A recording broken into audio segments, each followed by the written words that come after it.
You're listening to Online Pet Health Podcasts with Dr. Megan Kelly. Continuing education for veterinarian rehabilitation therapists. Learn more at onlinepethealth.com. Hey Vet Rehabbers, thank you for taking some time out of your day to join me in the Veterinary Rehabilitation Podcast. Today's podcast is a revisit of a Facebook Live with Anae and Megan Spargo. They chatted about how we can overcome difficult times in our lives. Now, running a practice has its challenges, and I remember as I grew my practice trying to get it to that point of that perfect equilibrium. But you know what? I never ever found that place. That took me a long time to realize. I always thought thoughts like, oh, when I can hire another vet rehabber, it won't be so crazy busy and I'll have all the time that I need to do the marketing and admin in my practice. But guess what? It just got busier. When there were two of us, it was just twice as busy. I was waiting for the place of perfection, and I searched for the silver bullet that was going to take me there. And then I was always disappointed because I would have a moment of perfection, and then something would throw a curveball, and I'd be back in that place of discomfort. Eventually, I realized I had to embrace the discomfort because it will never be perfect. Megan shares her thoughts about this and says the first thing we need to realize is that life will be difficult about 50% of the time. Once we realize that it's a normal part of our life, our perspective changes and we are much better able to overcome, endure, or live through the challenges without suffering. Megan offers personal development coaching, and you can get hold of her on her Facebook page, Pockets of Awareness. The links are in the description. Now, if you're looking for some online learning, we have a free membership. The latest webinars that we've loaded there are small animals, mind-body exercises for dogs, what is the role of canine cognition in therapeutic exercise with Ansi van der Walt. Right now, we have 180 hours of small animal-specific vet rehab learning in our paid platform. On the free platform for our equine webinar, we have Returning the Equine Athlete to Work After Injury, and that's lectured by Lee Clark. In our paid platform, right now we have 112 hours of equine-specific vet rehab learning. And on the free platform for our hydrotherapy, What's New in Hydrotherapy Research, lectured by Ariel Pochette-Markley, and we have 85 hours of paid learning on our hydrotherapy membership. If you want to sign up for the free membership, you can go to onlinepethealth.com/free. Before we head over to the podcast, a quick word from our sponsor. Maximize your dog's life and reduce their pain with wiggleless back braces. Just because your dog is aging doesn't mean your dog has to live in pain. A back brace can provide mild support and help stabilize your dog's spine by decreasing excessive motion. This stabilization can lead to decreased inflammation and irritation to the spinal nerves. All good news for your dog. You can learn more at wiggleless.com. Now, I chose this self-mastery topic for you today, vet rehabbers, because sometimes we get stuck in a rut and we need something to shake us out of it. So I really hope that you all learn something from this conversation. Hi, everyone, and thank you so much for joining us. Welcome, Megan. Thank you. Thanks for having me, Anae. So, guys, we are going to be chatting today about our mindset and a little bit about excellence because that's our theme for the year, but really about mastering ourselves, mastering our own thoughts, our emotions in our lives, I guess, as much as we can do that. I just want to remind you about the Vet Rehab Summit, which is on the 12th of November. And today's topic really ties in with our summit topic, which is about excellence. We're really going to be talking about our mindset, how we can bring our excellence to the world in different ways. So it's going to be a bit different from our usual, but I'm very excited. Megan, thank you for joining me. Please introduce yourself and tell us a little bit about who you are and your journey and how you got to where you are today. You got it. My name's Megan Spargo. I live in Nebraska here in the U.S. And I mean, my journey, I don't know, as far as being a speaker and life coach is really typical. I started my career, actually got a degree in biology, and it wasn't a fit for me at all. So I do what anyone would do and go back to school. And I got a master's degree in organizational management, which turned out to be a lot of communications classes. And I absolutely loved it. And then I started my career doing student services. And one of my jobs was to teach a freshman seminar class. And the premise of this book that I taught from was really about that there's two types of people in this world. There's victims and there's creators. And I started to hear kind of the victims are people that feel that they're really at the mercy of life circumstances, of anything that's happened to them as children or or anything that happens in their lives. If they're not doing well at work, it's their boss's fault. So there's a lot of blaming, complaining, and, going about like that. And then there's creators who understand that the circumstances will happen, but they get to respond. They understand that they choose how to respond and then can create the life they want from there. And this was mind blowing. But of course, it held up a mirror to where I've played the victim role in so many places in my life. So I was probably in my, mid 20s teaching a bunch of 18 and 19-year-old kids these concepts. And just from there, I was able to integrate those really quick, concepts into my marriage. And that changed that. And then I just realized I love this stuff. I thought I found the secret to life. I read books like Jen Sincero's You Are a Badass, and that almost like turned into my Bible. I read it like every time I was feeling low or was at a crossroads in my life. I'm like, oh, I got to pick up this book again. And then I just started, anywhere I could find this information, I just took it and started integrating it into my life with my different careers and in my family life. And it just made things so much better. And then one day I just decided I need to share this information with people. And I decided I was going to speak on it. And just with the information I got from the books and the podcasts I was listening to, I just told people I'm a speaker. If you ever need a speaker, let me come to your whatever and talk. And so my first takers were from like a facility maintenance conference and then a school. And I didn't know what I was doing. I'd never really spoke before, but I put together some talks. But I think the best thing to remember there when we're talking about, excellence and just creating the life you want is I knew that these talks, these speeches I was going to give were going to be the worst talks I would ever give. Not that I wasn't going to provide a lot of value to the people that I was working with, but I had to be willing to be bad at something and collect the feedback before I could really be good. And so I'm just so grateful that I was able to take that first step and be comfortable enough in my own badness to carry on with what I really wanted to do. And so I've been doing some talks. I speak on, all of these, life is being 50-50. I have a talk called Taking One for the Team, which is just about basically what I said, being willing to be bad at something you love on your way to being good. And another one called Don't Be an A-hole, which is just about bringing mindfulness into your life. And so I can't really do anything without a little bit of levity. And so there's usually some cuss word or goofiness to what I'm talking about.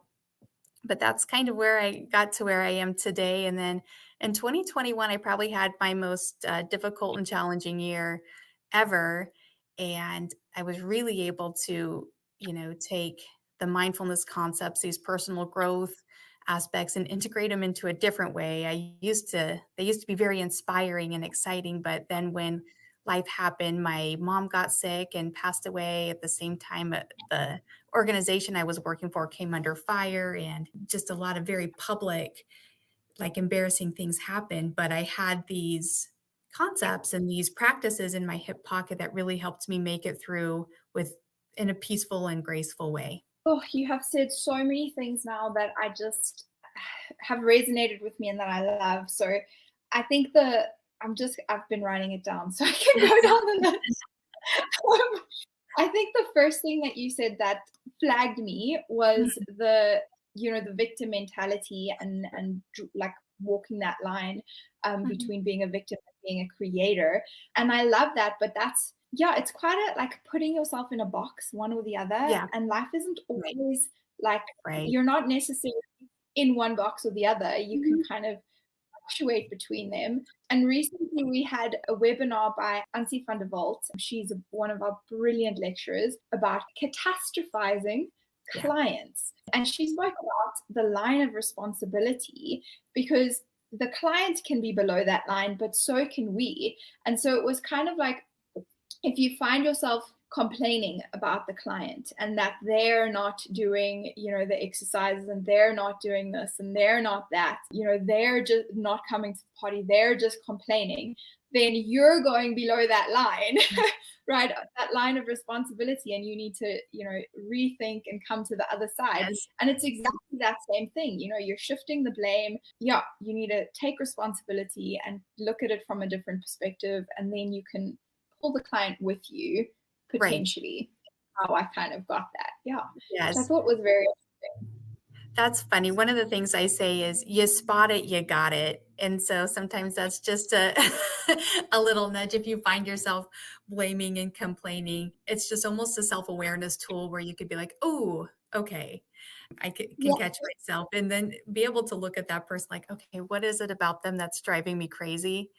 And then accept that that's how you feel, and then go back from, that fluctuation between that victim and become a creator, because you're going to move throughout that role, those two roles, I think, everywhere in your life. But the self-awareness piece is key, where you can catch yourself like, oh, that's how I've been acting.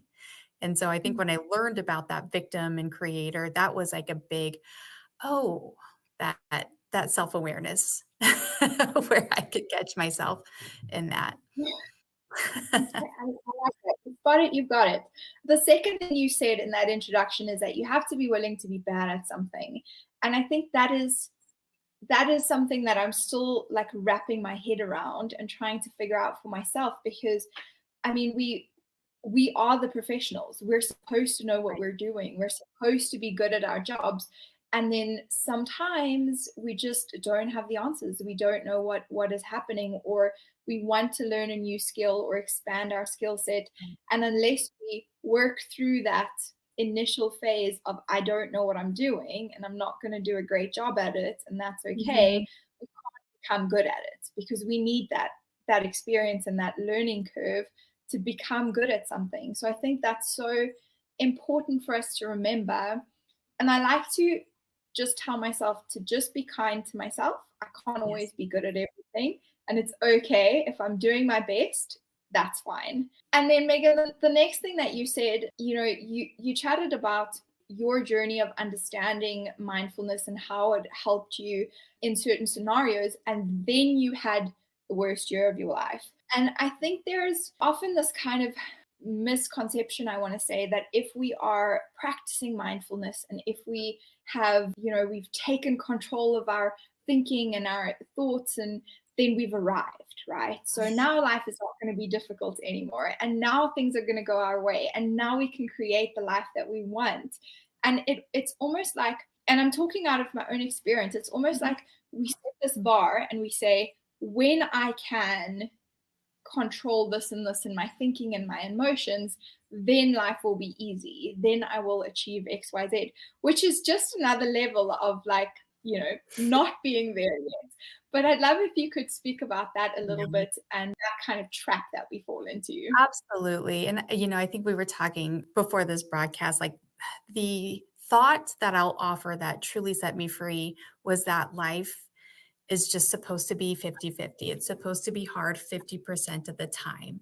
And so there's no arriving. It's always going to be good and bad. And let's just play with the idea that that's how it was intended to be, that we came to earth and we were supposed to experience good and bad. And so in practicing mindfulness, it's not that we're like, we want to feel good all the time. I mentioned that my mom had passed away. I don't want to play with my thoughts to a place where I'm happy that my mom died. The most natural thing and the best thing was for me to grieve and to be sad in that moment. And so we don't want to bypass any of those moments in our life, because they really do give us the true human experience. Where mindfulness comes in to make it, I guess, more free is what I would say, or bring yourself more at peace. Wouldn't say that life's ever going to get easier, is understanding that life is supposed to be this way. So then we can accept it. The equation that is probably one of my favorite equations that really came into play last year was pain plus resistance equals suffering. And before I really understood that equation, I thought pain and suffering were really the same thing. But as I kind of understand it a little bit more, we're humans and our brain is programmed for us to want to seek pleasure and to avoid that pain. So when that pain comes, we're like, nope, nope, I don't want to feel it. I don't want to feel it. And so we'll drink alcohol, we'll watch a lot of Netflix, we'll eat a lot of food and try to numb it one way, or else we'll just try to overwork anything not to feel that pain. Or we'll be like, oh, why do I feel so bad all the time? I'm terrible. And so it seems like we take the pain and then we layer it with judgment and stories about why everything is bad. And so it just, we take kind of the single emotion and just turn it into this cluster of negativity. And so what mindfulness really does is be like, this is really hard and that's okay. And so you're still experiencing a hard emotion, but you're allowing it. And when you allow it, what you can do is actually process it through. And then it can leave your body and it can leave your heart or whatever, but we're just not layering any more stories above it. And so as things were coming in at me, it was important for me to just be in that moment. What am I feeling in this moment? I'm feeling anger. Okay, that's all right. Feel the anger. Okay, and now I can move on. And just being in those moments and accepting that, those emotions and being okay with it and then moving on. And so when I talk about personal growth and mindfulness, it's not all about positivity, but it's about accepting it so that you can still see the good parts in your life. When you understand that it's supposed to be 50-50, you're not, why isn't life working out for me? You're like, this part is really bad. But you can actually give yourself the space to experience joy and pain at the same time instead of just pain and suffering. I really love that. It makes me think of the scripture, there's a time for all things, right? Yes. Yeah. So it's so important to realize that it is okay to feel and to go through the experiences of life. That's very powerful. And we don't allow ourselves, like you say, we numb it, we avoid it, we resist it. So much to think about. Okay, so let's talk a little bit more about when life is difficult, because I think that for many of us, the last 2 years have been challenging, and it's likely to just continue being challenging the way things are going at the moment. So it feels like sometimes life isn't 50-50. It feels like sometimes it's just hard. And one thing on top of the next thing, on top of the next thing. And there's no time to bounce back and to get your feet. You're just kind of climbing mountains and overcoming obstacles one after the other. So why do we experience certain seasons of our lives that way? And what can we do to kind of get through them a little bit more successfully, if I can say it like right. that? Yeah, I mean, I think we're all on this journey. And so some of us are just going to experience, these especially things outside of our control. These circumstances will happen. And so we'll kind of go back to our thoughts. And there's always like what happens and then what we make it mean. And I think thoughts are really interesting. And so if it seems like it's just one thing after another, I want to consider that. Let's say I think I've heard we have around 50 to 70,000 thoughts every single day. And 98% of those thoughts are the same thoughts you had yesterday and the day before that and the week before that and the year before that. And so it's really easy for us as humans to get into a thought loop. And if those thoughts are negative, then life is going to feel harder. It doesn't mean that, life is harder or easier or better for anybody else. But let's say our thoughts create the feelings that we have. And so if we have thoughts about a circumstance that this client is hard to work with, my job is very hard, X, Y, and Z all the time, it's going to create feelings like just negative feelings. Let's see here, disappointment, failure. And so let's say that our actions our feelings drive our reactions. So how are you going to behave when you're acting from places of disappointment, from fear, from anger? And so our behaviors will continue, and those will turn into patterns that create the results we have in our life. So if you have a negative thoughts most of the time, it can really perpetuate having negative results and negative behaviors in your life all the time. And where I think it's important to understand is that we actually don't get to control these circumstances, what happens. We don't get to control pandemics, who wins elections, what happens with the weather. We get to choose our thoughts about it. What do we make that mean? And so remember that that's our power, that we actually have the power to choose our thoughts, which gives us the power to create the feelings we want to experience and behave in ways that we want and create our life experiences that way.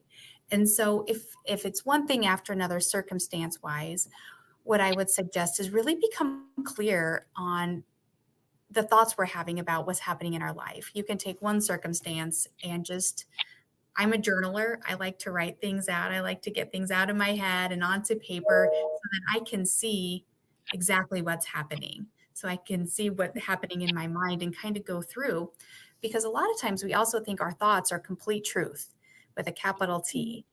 And they're stories. They're stories that we have come up with, and we can actually change the script in our minds to make things just a little, neutral at best. They don't have to be negative all the time.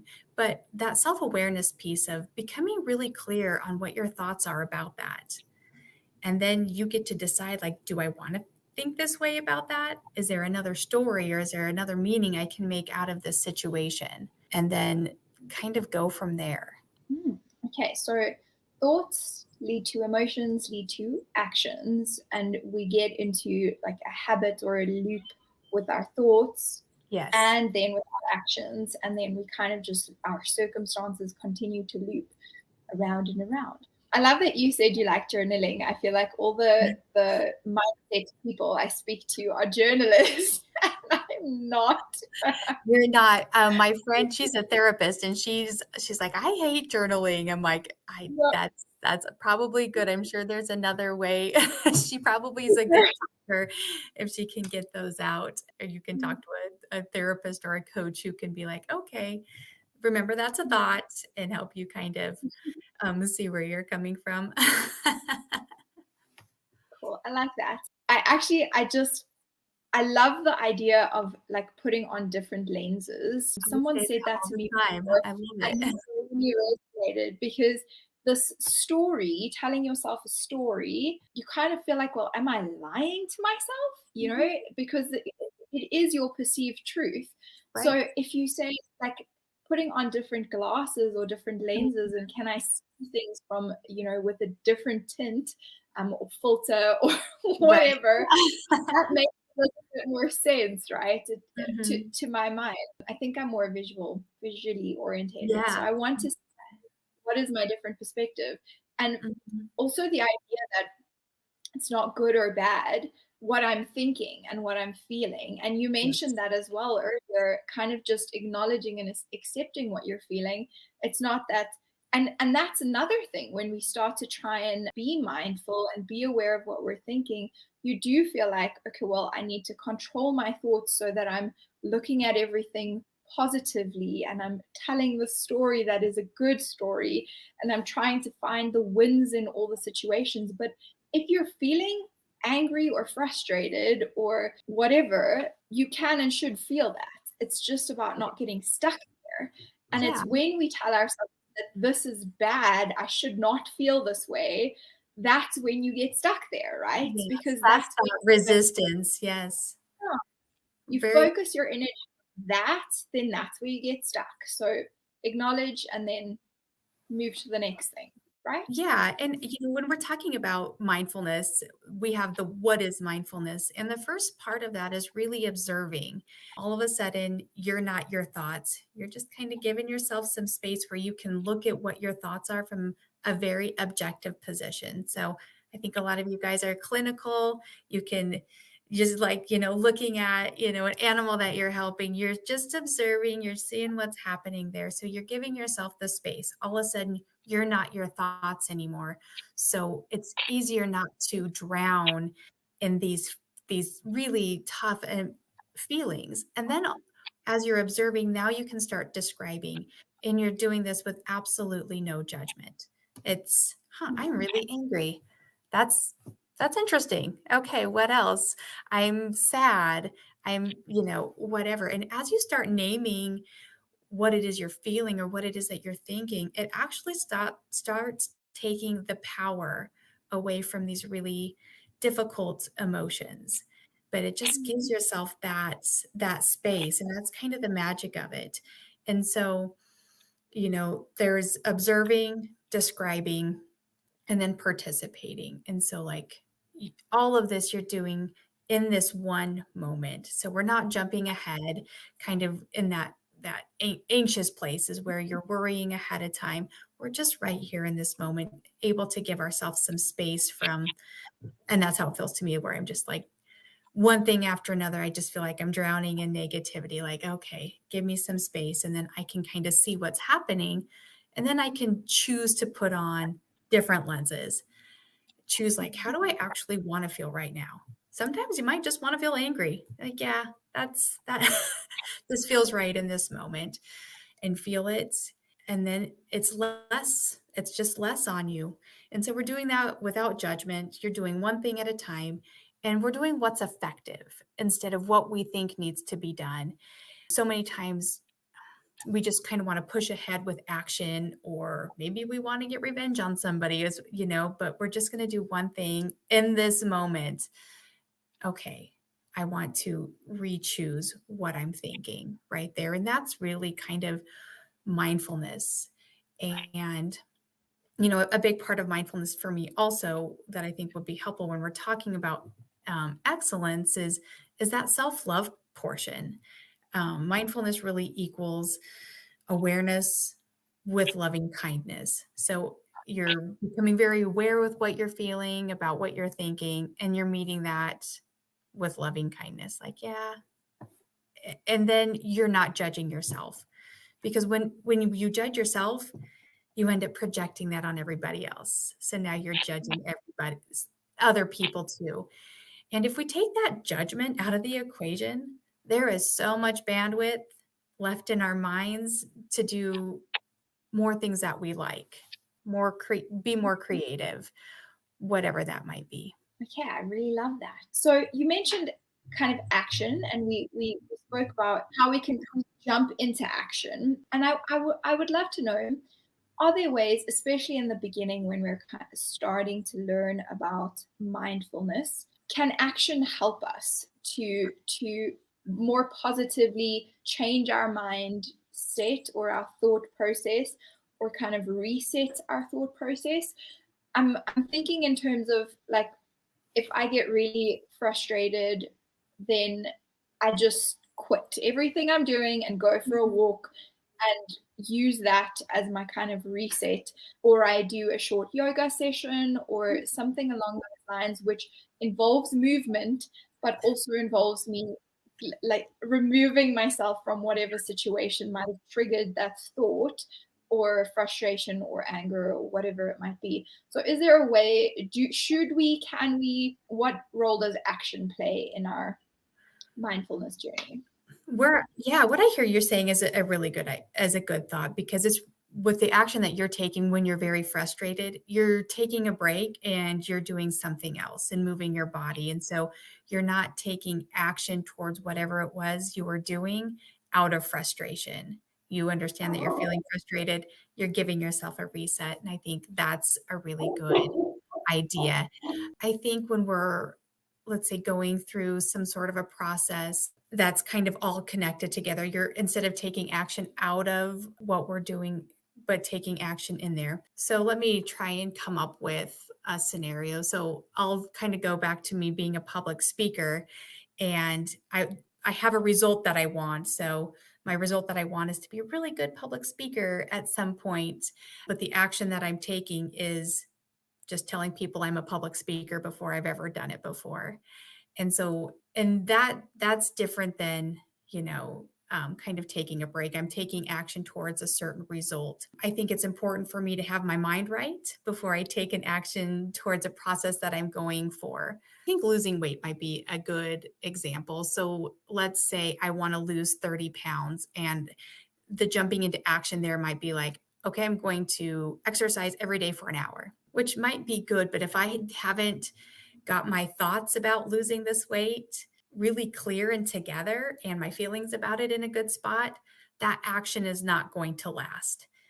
It's going to probably not be sustainable. And especially if my thought is like, I am bad, I am too heavy, from a place without love, then that action probably won't be sustainable. So if my thoughts are like, I really want to be healthy, I love myself, it creates this feeling of commitment.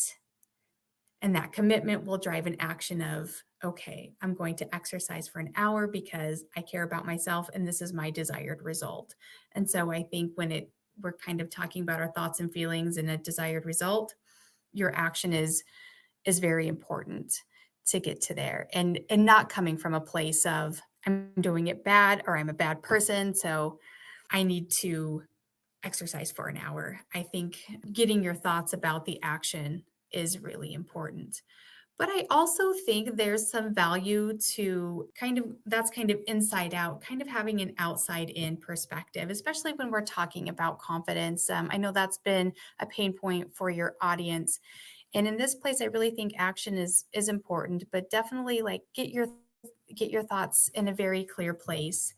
If it's dealing with difficult clients, or, do you have an example of where people might struggle with confidence? And then I can try and. Oh, yeah.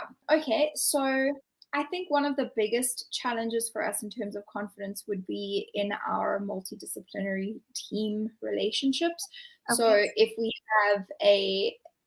we're trying to get referrals from a specific vet or a specialist, trying to convince them that, like, it feels like we have to convince them that we have value to add to their patients and to their results, which we do. But we can often feel like maybe I'm not the one who can add that value, or I'm not the best, or whatever that may be. If we're new, then it's, new in the field. If we've just qualified, that can extend. The vet relationships, I think, are the hardest, but it can definitely be client-based as well. Trying to tell clients that this is what's wrong, or this is what we should do, is a big thing. You need 6 sessions, or you need 6 weeks, or you need 12 weeks of rehab. This is what I can offer you. So really selling ourselves and sharing the value that we can add. That's, I think, the biggest area where our confidence fails us, and where we just go, I can't do it. Right. Yeah. Yeah. Oh man, sales. That is probably like the mindset stuff when it comes to that. I mean, you could probably be the smartest person in the world, but if you don't quite have the right thoughts behind it, it is going to be hard to communicate your value. And I truly think the energy that you're going to put out there is going to be felt by whoever it is that you're talking to. So I really think, we'll go back to those very beginning, because that was kind of me selling myself as a life coach or a speaker. Like, I have value to add. One thing was, I had to let go of the outcome, or my, like, what I really needed to happen. And that, okay, I'm going to be bad at this for a little while. I mean, you guys all know that you have incredible value to offer. So I think just being very true to understanding that value, and, maybe the thought is like, okay, I'm just going to, I have value in what I understand, and letting go of the attachment. So, that you're continuing to talk to your clients and not being so afraid of the rejection or the disappointment. I can resonate with all of those in my work. And I think that's probably where all of the mindfulness and mindset stuff comes in, is that confidence really comes through in taking every single situation you have, maybe not as a possible sale, but like, okay, this is an opportunity for me to learn. Also accepting that it's going to be pretty uncomfortable. And so, I mean, and then you can and then you're able to bring in the feedback, and it's not quite so personal. It's okay. I'm getting better. I know more for the next one. And it's going to be uncomfortable for a little while, but being able to accept that discomfort without completely cratering and deciding this isn't what you want to do is going to be really helpful. And then, after a while, you can even have confidence of like, okay, that didn't go well, but I made it through. I made it through this conversation. I gave them the information that they needed. And it doesn't hurt to ask, like, if they don't, go with you, having that courage to understand why. Okay, is there something, what was in this conversation that made you not want to do it, with no pressure on them not to do it, but just so that you're able to really milk every situation for all it's worth to get to a point to where you're really good, because it really, sometimes there's just no way to the other side but through. And and just creating that courage with those thoughts that you have to get there, I think, is really the key to confidence. I don't know that sometimes you can probably create some thoughts to give you some confidence, but I don't think anything gives you confidence like the experience of just going through it. So I see this comment that we have, and I'd love to just expand on this point a little bit more before we shift to answering the comment, the question, because I think there are some like industry specific ideas that I can use to add to what are you going to do in that scenario. And it's important, like Megan said now, so we're not attached to the outcome, right? But of course, our outcome is a dog or a horse that's improving and that can rehabilitate and come back to health. So it's very difficult to detach from that outcome, because that's why we're here. That's our purpose, right? That's why we're here. So instead of saying, like, we could consider it in a bit of a different way, and we could say, okay, well, I'm going to test everything, and what works we keep, what doesn't work we don't keep, and we're open and honest about that process. So if you're working with a new referral vet or a new client on something you haven't worked with before, you don't have experience with before, have objective outcome measures so that you can see quickly, yes, this has yielded an improvement or it hasn't. We continue on this path or we change it. And to me, it's about being very open with that. I'm not saying that, I'm going to do this with your animal and it's going to work, because even after 10, 15, 20 years of experience, we can't say that. We don't say that. And you hear that when you listen to the experienced vet rehabbers out there. That's what they're saying and that's what they're speaking. So feel free to speak that and believe that and stand in that you're going to need to change your approach as you progress with your patient. And to me, that really is the key, is having the confidence to say things might not go according to this plan, but if they don't, we are going to address it immediately, because we have these outcome measures. We can see as we measure and reassess with each session that it has or hasn't worked, and we readjust and we recalibrate, and that makes a very big difference. And that builds your own confidence, but also the owner or the vet that you're working with. It's very boosting to them to know that you don't know the answers, but you know how to get them, or you know how to readjust to get them. So that would kind of be my add on to what Megan's said here. And then to address the question, so we have a question here: how do we stop those negative thoughts? Because it can really feel like we do not have control over them often. Right. I think that's that key when we talk about going into that observation mode. And, for me, it's journaling, but it's just kind of stopping and understanding, like, you are not your thoughts. And so kind of giving yourself some space and just kind of see what your thoughts are. And this is really hard, because a lot of times are the same ones we've had over and over again. And so it's kind of like they're grooves that are just burned into your brain. So after you think them so many times, I think about, I'm in Nebraska, and so a pasture that has had a truck go down the same exact just spot for 30 years straight. All of a sudden there's grooves where the tires have gone. So you can put the truck in neutral. It's just going to go that way. You don't have to steer it. And so these are kind of your default thoughts. And that's a really good question, because it is very, very hard to turn even just a little bit and start a new thought. And so you have to be really intentional about changing these thoughts. But I really think the first step is awareness. What are the thoughts that I'm having? Where you can kind of name them and describe what's happening. And then it's just, I mean, it can be a matter of like, what else could be true in this situation?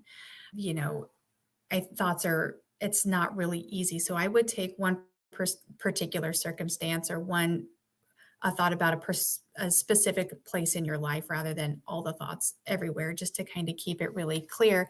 And that way, you can get an idea what else can be true. Maybe the circumstance is you have an animal that's not getting well, or maybe it's about your confidence. I would like to use an industry specific example, but whatever it is, just take that row and what is it that's causing the thought? What is like the particular situation that you're thinking of? Get very clear on what those thoughts are, and then understand that it's not truth with a capital T. It is your truth in this moment, but that what else could be true? But it really starts with that awareness that this is a thought and it's not necessarily the truth. And then giving yourself the option to come up with another thought that could be true. And then you're just going to have to practice that thought over and over and catch yourself in that particular negative thought as much as you can. And this is where, therapy or coaching comes in really handy, is you have, somebody else or to catch you in those particular thoughts and to help you put on a different pair of glasses or whatever that might be. Thank you.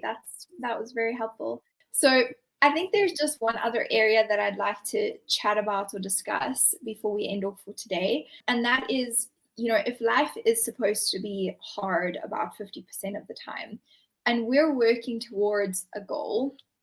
So you mentioned weight loss earlier, but we could be opening our own practice. We could be working towards adding a piece of equipment to our practice, whatever it might be in terms of our business or our patients or our clients. Or it could be a specific patient and our goals for a specific patient that are just not actualizing or working. So if it continues to be difficult, if it's just not working, how do we know when it's time to kind of walk away and reassess or choose a different direction, and when we should be pushing through those challenges? Yeah. Does that make sense? Yeah, I mean, I think it's really different for every single person. And what I would suggest is just really asking yourself powerful questions related to that. So it could be, why did I want to do this in the first place? And is that reason still aligned with what I want right now? And you have these answers in you, and you might be like, I don't know. Well, if you did know, then what would it be? And so sometimes I think we like to be in this area of I don't know or confusion, but ultimately I do think So it's asking yourself just very, very specific questions that are powerful and very related to it. I've heard if you ask yourself crappy questions, you're going to get crappy answers. But if you ask yourself good questions, you're going to get good answers that are helpful to there. So you had mentioned, buying a piece of equipment, it's just not working out. Or was your other one opening a practice? Or what Yes. was, okay. So you're opening a practice.